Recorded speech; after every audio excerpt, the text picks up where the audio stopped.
sa place est dans sa chapelle avec ses croyants. Mais il a connu ce qu'il a connu. Eh bien, pour nous, nous pouvons que pleurer, implorer devant Dieu pour que Dieu puisse l'écraser. Il est tombé malade. Voilà pourquoi. Mais Coutinho, pendant toutes ces années, il était en prison quand il n'était pas malade. Il n'a jamais crié. Ses hommes politiques étaient là. Personne n'a jamais rien réclamé. Je me rappelle, beaucoup ont pris même le courage de se dire, vous savez, le mal avec les hommes politiques en République démocratique du Congo, c'est de faire semblant comme s'ils soutenaient quelqu'un alors qu'en réalité, rien. On le voit. Moi, il n'y a pas longtemps ici, on arrête Wanga, Kamere va faire une déclaration sur RFI, j'irai moi-même me mettre aussi en prison avec lui. Est-ce que quand il est arrivé, bien qu'étant à l'hôtel, a-t-il pris même une chambre à côté pour être à côté de l'autre? Et les jours où on l'envoie à Makala, ils font leur fête. C'est une bête à battre, c'est vous, Kamere. Vous ne passez jamais dans une émission sans parler de lui. Il était avec vous, il a vu ce qu'il a vu, il est parti, oubliez-le. Francis Kalombo, tantôt vous le dénigrez, vous dites qu'il n'est pas un bon opposition. Non, je vous montre simplement le comportement des Non, mais moi j'ai l'habitude de vous recevoir. Je me rends compte que bon, une émission, si vous ne sentez pas Kamere, vous ne l'excitez pas, vous n'êtes pas à l'aise. Laissez-moi finir. Je vous montre simplement le comportement des hommes politiques que vous avez dit ici, qui nous sont en train de ne pas être contents des faits d'avoir libéré. C'est ça, simplement. Je vous essaie de faire de cette nuance. Ils ont crié pour continuer, ils n'ont rien fait pour sa libération. D'autres, je vous ai montré leur manière de se comporter. C'est-à-dire, quand on arrête quelqu'un, ils crient, nous allons le faire libérer, ne vous en faites pas. Mais lorsqu'on arrive, on ne pose pas d'acte. Il faut faire ce qu'on doit faire pour obtenir la libération de quelqu'un. Et Wanga, c'est un homme seul aujourd'hui. Il est à Makala, terminé pour lui. Alors maintenant, une année après, il va retrouver sa liberté, il perd son mandat, il perd tout. Mais c'est maintenant que Wanga va savoir qui est avec lui, qui ne l'est pas avec lui. C'est le moment maintenant qui compte les amis, qui compte les gens qui vont le soutenir jusqu'au bout. Alors c'est maintenant qu'il ne faut pas, lorsqu'on fait un effort pour faire libérer quelqu'un, alors que tout le monde a abandonné Coutinho, il est resté un homme seul, en prison. Sa femme a beaucoup souffert, la pauvre. Donc aujourd'hui, il faut penser aux enfants. Il a retrouvé la liberté, à sa santé d'ailleurs, qui s'est détériorée de jour en jour. Nous devons avoir cette pensée, comment faire pour qu'il puisse se remettre. Il vient de loin, certes. Il a un problème de santé, il faut que rapidement il puisse retourner. Je l'avais pas prévu, mais vous m'amenez quand même sur ces terrains des Wanga. Je voudrais qu'on en parle un peu, Francis Kalombo. Vous l'avez, il a été condamné à une année de prison. Vous êtes la majorité. Mais on a quand même vu dans quelles conditions le procès a été organisé. D'ailleurs, après sa condamnation, la France a parlé, la France et la Belgique ont exprimé leur regret par rapport à ça. Ils ont parlé d'un verdict qui n'étant pas consolider la cohésion nationale de la République démocratique du Congo et n'est pas permettre les libertés d'expression. Les juristes sont quand même unanimes. La manière dont il a été arrêté à 3 heures du matin sans qu'on ait levé son immunité parlementaire, alors qu'on a dit qu'il fallait qu'il soit en résidence surveillée, vous l'envoyez à Makala. Les circonstances ne sont quand même pas dignes. Ça nous honore pas, vous et de la majorité et juristes que vous êtes. Chaque arrestation ne peut jamais faire plaisir aux gens, surtout pas un homme. Non, mais quand on arrête quelqu'un dans le droit, dans la légalité, la procédure, le problème c'est pas l'arrestation, mais c'est la procédure. Toute arrestation n'est pas une bonne chose qu'il faut jamais souhaiter, quelle que soit la manière dont on peut la faire. Donc, toute arrestation n'est pas une bonne chose. Chaque fois qu'on soustrait quelqu'un de la liberté, ça doit jamais être un parti de plaisir. Mais nous le subissons suite à un certain comportement que nous pouvons, nous-mêmes en tant qu'êtres humains, poser. Mais non, si vous pensez que ça a été une mauvaise chose, aujourd'hui, il y a une décision de justice que je ne peux pas commenter. Je peux plus commenter. Non, mais comme juriste, mais comme analyste politique, parce que l'opposition voit une main politique derrière cette arrestation-là. D'ailleurs, Kamere dit qu'il a suivi toute la vidéo. Nulle part, Iwanga cite nommément le président de la République. Voilà. L'opposition peut dire. Mais moi, je pense qu'il y a un moyen de pouvoir faire. Vous savez, moi, je ne peux pas, d'ailleurs, je ne peux pas rentrer là-dedans, sinon il y a des confrères qui risquent de ne pas être contents. Et ici, je tiens simplement à dire qu'il y a une décision de justice qui a été prise, et moi, en tant qu'auxiliaire de la justice, je ne peux pas commenter. La décision, elle est malheureusement, pour vous n'êtes pas devant un tribunal ici, vous êtes dans un plateau d'une émission politique. Je parlons politique. Mais justement, en tant qu'homme politique aussi, en tant qu'homme politique, membre d'une institution, je suis appelé à respecter ces institutions. Voilà pourquoi je peux critiquer une décision de justice, ça c'est sûr, mais dans ce que vous êtes en train de me dire, la décision a été prise, donc je ne sais pas comment évoluer. Nous déplorons beaucoup de choses. Les gens qui voient une main politique derrière ça ont donc raison. Hein. Mais écoutez, c'est leur point de vue. C'est leur point de vue. Peut-être ça peut être aussi mon point de vue, mais je ne le dirai pas, puisqu'il y a une décision qui a été prise. Francis Kalombo, ce que je déplore simplement, c'est cette manque de solidarité que nos parents ont connu, même au niveau de la table ronde pour le Lumumba, que je ne sens pas aujourd'hui. Je ne sens pas. Je sens que les uns et les autres sont plus dans la récupération plutôt que dans un soutien d'un des nôtres qu'on a arrêté. Et ça, c'est ce qui est, moi, en tant qu'homme politique, je ne peux que déplorer. Parce que lorsque nous prenons position, et Wanga n'était pas un homme seul, il est allé se battre pour l'intérêt de beaucoup d'autres qui pensaient comme lui. Et il avait besoin d'un soutien que je n'ai pas senti. Ça, c'est un avis personnel. Alors, on va ouvrir alors la boîte à Pandore, qui retient également l'actualité ces jours-ci, c'est la question de la révision constitutionnelle. On sait que vous, à un moment donné, vous vous êtes opposé, et vous vous êtes même entré dedans à Claude Machala, un des cadres de votre parti politique, lorsque lui, il a levé l'option de la révision constitutionnelle. Mais après, le secrétaire général du PPRD lui a donné raison à travers un meeting. Evariste Bouchab a estimé que réviser la constitution n'était pas anticonstitutionnel. Les autres commencent à vous prêter les intentions. Francis Kalombo, est-ce que vous comprenez aujourd'hui le débat sur la révision de la Constitution? Parce que la question a également retenu l'attention au niveau de la plénière de la rentrée parlementaire de l'Assemblée nationale où vous êtes membre. Ben, je comprends parfaitement. La seule différence qu'avant qu'aujourd'hui, au moins aujourd'hui, il y a un débat. Il y a un débat, les gens peuvent s'exprimer, ceux qui sont contre peuvent dire qu'ils sont contre et circuler librement. Donc ceux qui sont pour peuvent aussi le dire et ils peuvent circuler librement. C'est ça l'avantage que nous avons aujourd'hui, c'est qu'il y a un débat. Mais ce débat-là, c'est vous de la majorité qui l'ouvrez, parce que vous avez l'intention de déverrouiller l'article 220 pour permettre au président Kabila de se représenter après 2016, alors que la Constitution actuelle lui interdit. Rappelez-vous de ces déclarations fracassantes hier de Kengo Adondo, je cite, « La révision de l'article 220 toucherait à toute l'architecture de la Constitution actuelle. » Et Kengo Adondo ajoute que si par malheur vous voulez échapper à cette réalité en changeant la Constitution, vous allez détruire le pacte républicain. Obed Minaku lui a répondu qu'il faut qu'il y ait un débat. Mais il y a une seule disposition qui est prévue, c'est l'article pour les élections. Donc les autres, nous attendons voir, puisque le président de l'Assemblée nationale a dit qu'il n'y a pas question pour l'instant. Donc vous n'avez pas l'intention de toucher à l'article 220? Mais moi personnellement, non. Moi personnellement, non. La caméra vous regarde. Hein. Beaucoup, parce que la question divise quand même la majorité. Le PPRD, à travers son secrétaire général, se montre pour. Le MSR est contre. Francis Kalombo est du PPRD. Voilà. Écoutez, chaque parti politique lève une option. Nous sommes membres de ces partis politiques. Maintenant, vous me posez la question. Soit vous me posez la question en tant que membre du parti, vous connaissez la position de mon parti politique. Si vous posez la question en tant que juriste ou scientifique, ça devient autre chose. Alors, sur ces terrains-là des scientifiques, parce que Kengo Adondo, je l'ai entendu dire, en tant que juriste, je pense ceci, vous également, vous êtes juriste. Bon, il y a des étudiants, vous êtes assistant à l'université qui vous regardent à travers la télé. Est-ce que c'est logique? Est-ce que c'est constitutionnel aujourd'hui, Francis Kalombo? Sur le plan scientifique, c'est raisonnable de toucher à l'article 220 de la Constitution? Bon, ici, sur le plan scientifique, je pense que je ne peux pas vous répondre par oui ou par non. Il faut que je fasse une démonstration en ce qui concerne la science. C'est quoi l'article 220?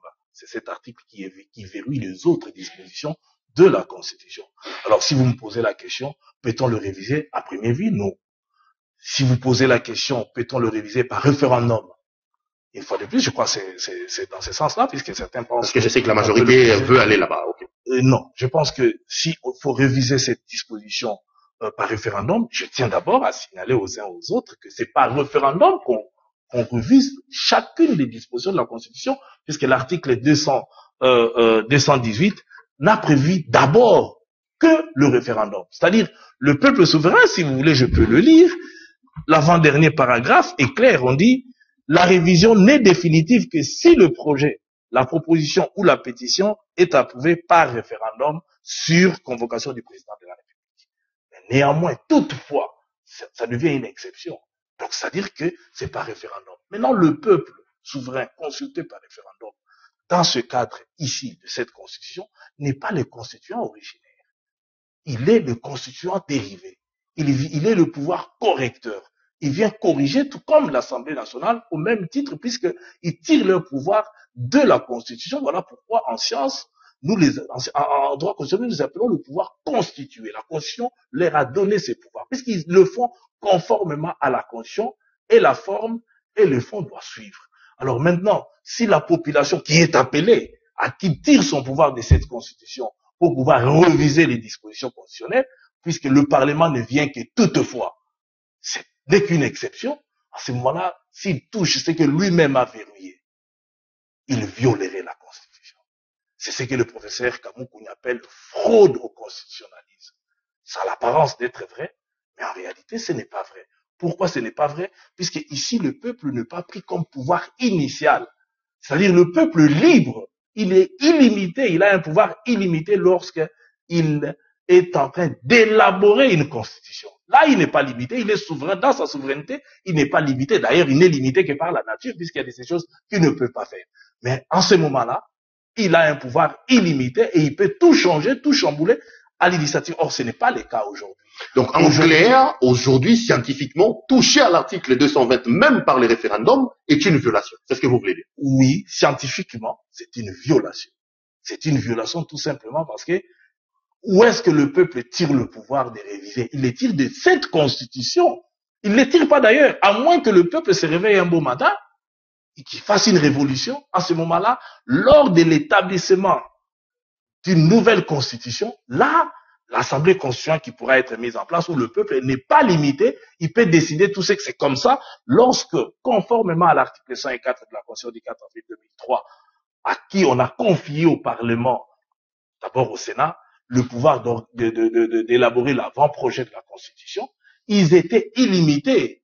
Et eux-mêmes, dans leur pouvoir illimité, ils ont élaboré les textes, donc ils ont limité le pouvoir du peuple.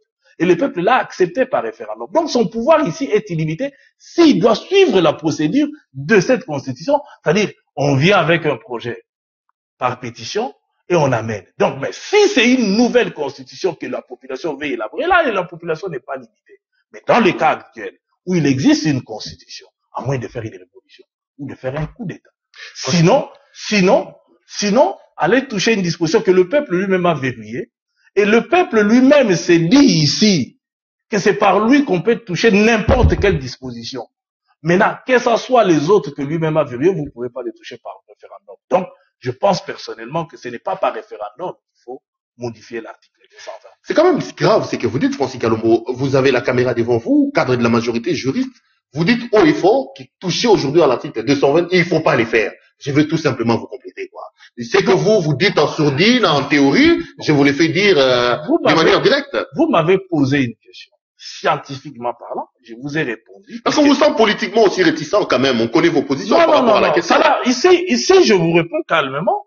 Je vous dis que cette disposition est verrouillée. Si le peuple tel que le recommande par la Constitution doit reviser les dispositions, il tire son pouvoir de cette Constitution et cette même Constitution dont il tire le pouvoir, il ne peut pas violer. S'il viole c'est le pouvoir que la Constitution lui donne, il viole la Constitution. Il viole, il fait ce qu'on appelle fraude au Constitution. Mais la formule du genre, j'entends souvent de la majorité que c'est lui qui a verrouillé a le pouvoir de déverrouiller, que c'est lui qui a le pouvoir de fermer, a le pouvoir d'ouvrir. Oui. Vous interprétez ça comment? Oui, celui qui a le pouvoir de fermer peut. Mais est-ce que cette Constitution a été élaborée par le peuple?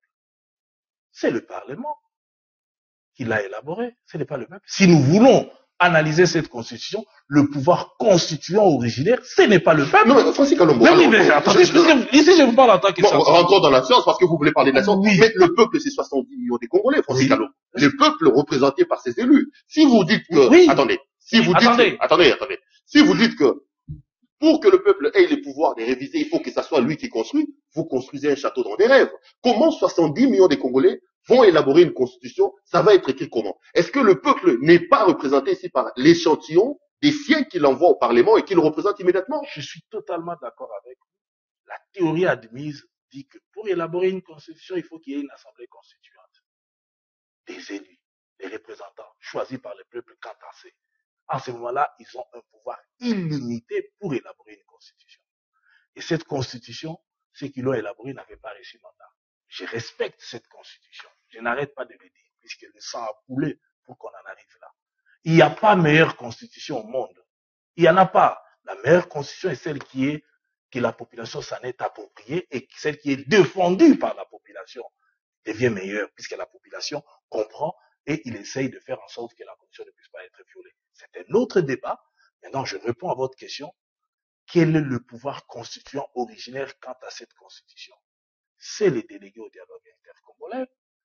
Je ne dis pas qu'ils ont fait une mauvaise chose, au contraire, ça nous a ramené la paix, cette constitution, et on a confié à ces pouvoirs-là. Donc la population, aujourd'hui, dire que c'est lui qui a fait peu, à ce moment-là, nous rentrerons dans un autre débat au niveau scientifique. Mais j'ai dit tout simplement que, étant donné que cette constitution a été adopté par référendum et que le peuple a donné son avis et il s'en a approprié à travers le référendum, ça devient un instrument du peuple, puisqu'il s'est exprimé par référendum. Ça devient son instrument qui le protège aujourd'hui. Vous n'avez qu'à voir l'enthousiasme, mais lorsqu'on parle de la Constitution, il y a un débat partout. Parce que la population s'en a approprié. La population pense que nous aimons ces textes et nous devons protéger ces textes que nous avons aujourd'hui. Il peut être mauvais, mais le problème c'est là. Maintenant, lorsque nous voulons modifier certaines dispositions de la Constitution a prévu il y a des dispositions qu'il faut toucher.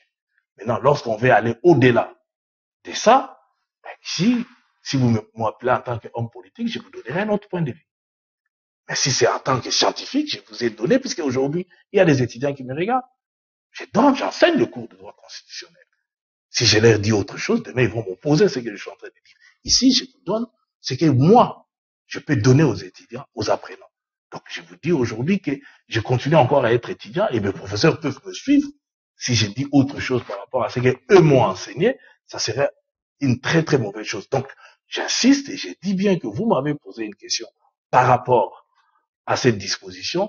Est-ce que par référendum, on peut réviser? La réponse est non. Mais on peut réviser par le monde alors pour réviser. Cette disposition, il n'y a pas de mode. On l'a bloquée. Ce sont des dispositions intangibles. Cette disposition, on ne peut pas. À moins, comme j'ai dit, de faire autre chose. Mais si nous en tenons, parce que dites-moi, la population peut agir pourquoi? Il ne peut agir que parce que cette constitution lui a donné le pouvoir d'agir. C'est ça. Et le référendum, je vois les gens penser que si on veut réviser par référendum, c'est comme si en révisant par référendum, ça donnait un pouvoir supplémentaire à la disposition révisée. Non! Puisque la Constitution dit d'abord, c'est par référendum qu'on peut réviser la Constitution. Mais toutefois, le toutefois vient après. C'est le dernier alinéa d'ailleurs. Toutefois, le projet nanana n'est pas soumis au référendum lorsque l'Assemblée nationale et le Sénat réunis en congrès l'approuvent à la majorité. Ça, c'est une exception. Ça vient après. Alors, c'est-à-dire qu'il ne faut pas que les gens pensent que si on fait par référendum, donc tout est permis. Parce qu'on interroge le peuple. Non. Il y a certaines dispositions dans cette constitution où on penserait, par exemple, le problème de la nationalité. Ce n'est pas verrouillé. On peut penser que, au lieu que le Parlement décide, nous pouvons aller au référendum, refuser carrément que ça se passe au Parlement, aller au référendum, mais il ne faut pas oublier que c'est seulement le référendum en premier lieu et en second lieu, le Parlement, puisque ça revient moins cher au lieu de faire une élection au niveau national, mais on peut faire ça au niveau du Parlement. Ce n'est qu'une exception. Mais aujourd'hui où nous parlons, je pense que le débat n'est pas à l'ordre du jour. Le président de l'Assemblée nationale l'a répété. L'opposition et la société civile. Non, mais le président de l'Assemblée, attendez. Le président. Ils veulent écouter quand même quelqu'un qui défend bien leur point de vue. Ça, c'est une bonne chose. Moi, je défends la science. Faut vraiment le souligner. Ici, vous m'avez posé la question en tant que scientifique. Je défends la science. Mais je vous dis une chose, c'est que aujourd'hui où nous parlons, le président de l'Assemblée nationale vous a dit que à l'ordre du jour, il n'est pas question. Mais s'il y a des dispositions dont on veut, il faut qu'il y ait un débat national. Je vois déjà l'opposition réclamer une sorte de dialogue. Je ne sais même pas encore pour quelle finalité. Mais si c'est pour une finalité où ils veulent qu'on change la Constitution, c'est autre chose. Donc maintenant, le débat actuel, c'est tout autour de la disposition par rapport aux élections au niveau provincial. C'est ça. Et le président de l'Assemblée nationale vous a dit. Et si nous voulons aller au-delà, il faut qu'il y ait un débat et les gens vont se débattre. Et je pense que le débat n'est pas exclu en République démocratique du Congo. Au contraire, nous pouvons nous exprimer librement, même appartenant, même au sein de notre propre famille politique. Nous débattons, vous avez cité le MCR ici par rapport au PPRD. Nous, au PPRD, nous avons une position. Le MCR peut aussi avoir une position. Je vais vous ajouter des gens comme Kinké Moulumba qui ont lancé Kabila Désir. Il y en a comme ça, des gens qui créent des plateformes pour à tout prix réclamer que la Constitution et cet article soient touchés pour permettre au président de se représenter. Mais au moins, il y a un débat. Contrairement à l'époque, vous savez, en République démocratique du Congo, on a connu déjà on a connu 23 révisions constitutionnelles. Il n'y a jamais eu de débat. Aujourd'hui, s'il y aura révision, il y aura un débat. Et qui vous dit que même si on soumet au référendum, le oui va l'emporter? Rien ne vous dit. C'est ça la démocratie. Rien ne vous dit que même en allant au référendum, lui va l'emporter. Non, Il faut qu'il y ait un débat, il faut qu'il y ait des explications. L'opposition craint et dit que vous avez le contrôle de la CENI, il pas trop confiance à l'abbé Apollinaire Malou Malou. Vous savez, il faut dire, je peux dire à l'opposition, moi je fais confiance en Dieu.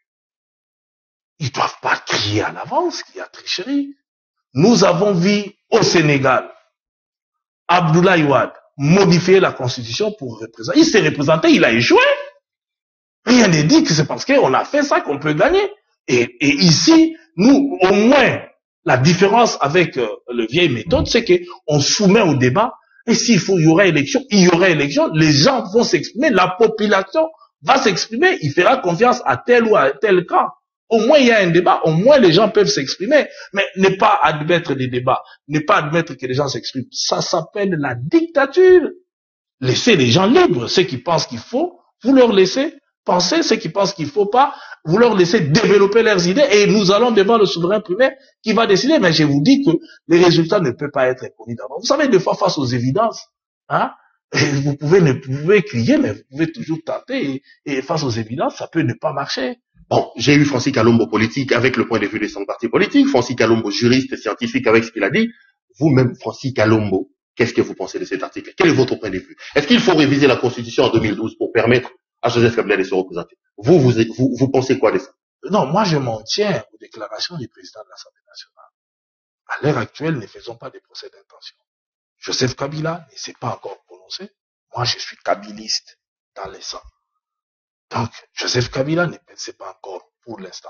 Il y a le parti politique dont j'appartiens, le PPRD, qui a affirmé haut et fort que nous voulons que Kabila continue et nous sommes en train de battre campagne quant à ce.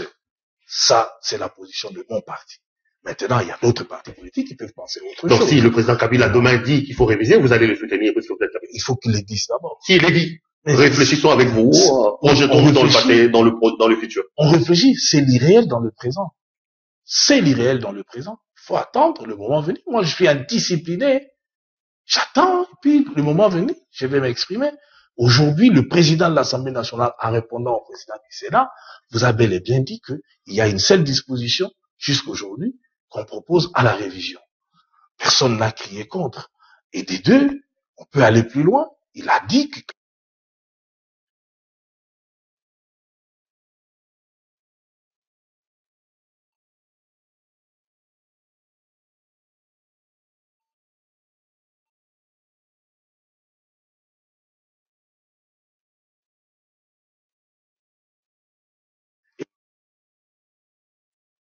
et nous attendons, parce que pour réussir, il faut qu'il y ait une majorité. Une majorité, il faut qu'il y ait une cohésion au sein de cette majorité.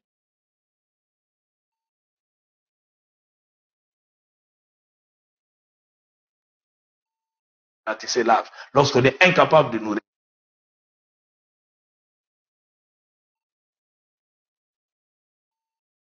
Nous voulons pour le Congo de demain. Donc, je pense qu'aujourd'hui, il y a des réformes. Nous voyons qu'est-ce que ça peut donner. On me dit qu'on tend petit à petit vers la fin de cette émission. Francis Kalombo, avocat de Denis Lessi qui est sorti, avocat de Coutinho Fernando qui est sorti, mon ami Moukeba est confié aussi en prison. Peut-être qu'il faut faire un tour par là aussi quand même. Hein? Non, mais j'ai fait un tour avant même que vous puissiez les dire. Il ne faut pas oublier que je l'ai vu, j'ai vu le dossier. Moi, je suis un avocat. Les affaires sont les affaires des partis. Je soutiens chaque personne, chaque personnalité qui vient me voir. Et lorsque je trouve que la cause est juste, je défends. Vous défendez Moukeba aussi dans les jours qui arrivent. Mais Moukeba a consulté les...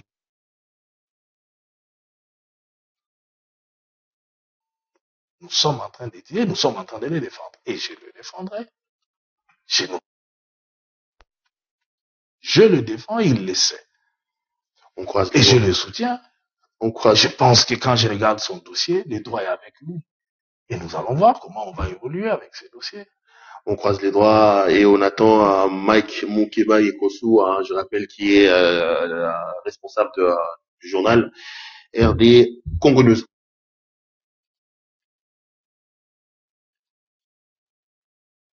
Mike,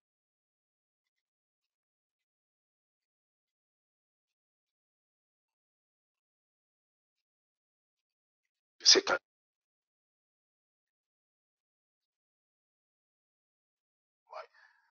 On va terminer cette émission, mais dit-on, ça sera quoi à tous ces gens qui vous regardent, votre mot pour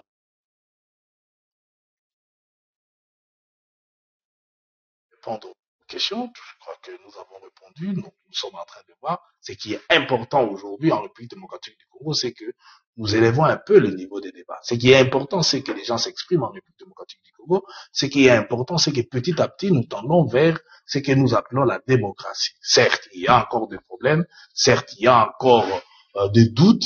Mais nous devons ensemble lutter pour que nous puissions lever cet équivoque, pour que les gens librement puissent débattre et que face à ces débats, face à ces chocs d'idées, que jaillisse la lumière, il faut que nous pensions avant tout et surtout Congo.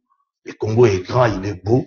C'est à nous aujourd'hui, en tant que des responsables, de pouvoir marquer nos griffes en ce qui concerne la République démocratique du Congo. Et je tiens quand même à remercier le président de la République pour la grâce qu'il a eu à accorder à Coutinho Fernando. C'est vraiment un signal très très fort pour la cohésion d'ailleurs nationale, pour que les fils et les filles de la République démocratique du Congo puissent croire qu'un jour, chaque fois qu'un Congolais pourra avoir des ennuis, le président de la République, qui est le président de tout le monde, peut toujours et encore sévir, faire en sorte que les Congolais puissent se sentir sécurisés par leur numéro 1. Et c'est ça, c'est seulement comme ça que nous allons construire et nous allons bâtir l'avenir de notre pays. Ce soir, on était donc avec Francis Kalombo, député national, mais on vous a pas vu en vacances parlementaires, ni à Bandal, ni à Boubou, à part la kermesse de foyer que vous avez l'habitude d'organiser. Aujourd'hui, les kiosques qui coûtaient $700 chez vous, c'est quand même trop cher, les clients se sont beaucoup plaints, député national. Je suis le NAM. Vacances parlementaires, on vous a pas vu trop, je suis, pour ne pas dire le seul député qui a une permanence, qui reçoit et qui est en permanence dans la ville province de Kinshasa. Vous voulez que j'aille où? Je suis là.